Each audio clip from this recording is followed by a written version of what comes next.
Hello friends. तो आज हम बात करने वाले हैं बीएसएफ एचसीएम टाइपिंग की। तो सभी बच्चे डरे हुए हैं टाइपिंग से। सबको ये डर है कि पेपर तो हम जैसे तैसे निकाल लेंगे, नेगेटिव मार्किंग भी नहीं है। लेकिन मेन दिक्कत है टाइपिंग की, और टाइपिंग को भी मतलब ऐसे ले रहे हैं कि एग्ज़ाम के बाद करेंगे। भाई मैं भी लेके चल रही थी, लेकिन मैंने भी जैसे देखा है तो सब यही बोल रहे हैं कि अगर टाइपिंग अभी से नहीं की ना तो भूल जाना कि सिलेक्शन होगा।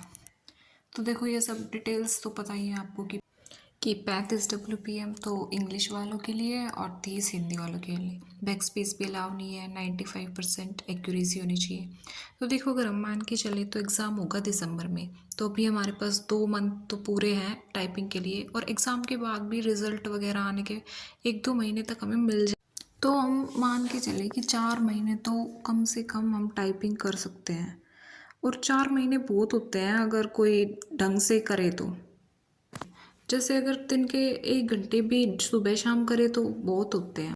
और कुछ बच्चों को ये है कि इसका कुछ अता पता नहीं है, टाइपिंग करने का मन नहीं है। अरे तो भाई डीपीएचसीएम में भी तो इतनी ही टाइपिंग चाहिए। डीपीएचसीएम को भी हम टारगेट करके चल रहे हैं, उसका एग्ज़ाम हो जाएगा तो उसकी भी तो टाइपिंग है ना। तो दोनों में ही काम आएगी टाइपिंग तो। और टाइपिंग को अलग से टाइम देने की वो नहीं है, डेली अपनी तैयारी के साथ 1 घंटे भी देंगे तो टाइपिंग अच्छी हो जाएगी। बस प्रैक्टिस चाहिए टाइपिंग। तो मैंने भी भाई देखो आज ही शुरू की है। ये मैंने पहले होम रो से ही शुरू की है, क्योंकि होम रो ही मेन होती है।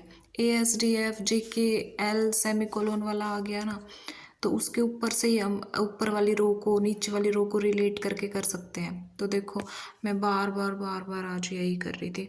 मैंने कम से कम ना 2 घंटे दिए हैं आज टाइपिंग को। मेरी बार बार इतनी अच्छी तो स्पीड भी नहीं आ रही थी, एक्यूरेसी भी नहीं आ रही थी, लेकिन मैं कोशिश कर रही थी बार बार। मैंने पहले होम रो की प्रैक्टिस की, फिर उसके वर्ड्स की, फिर होम रो के सेंटेंस की, फिर होम रो के पैराग्राफ की, और फिर जो होम रो से ऊपर वाली की है ना, ई और आई, इनकी की मैंने। फिर मुझे थोड़ा थोड़ा सा कॉन्फिडेंस होने लगा। तो मैं आपको यही कहूँगी कि अगर डेली करोगे ना तो हो जाएगी। तो भाई अपने स्टडी के साथ डेली का ये बना लो, 1 घंटे टाइपिंग करनी है रोज।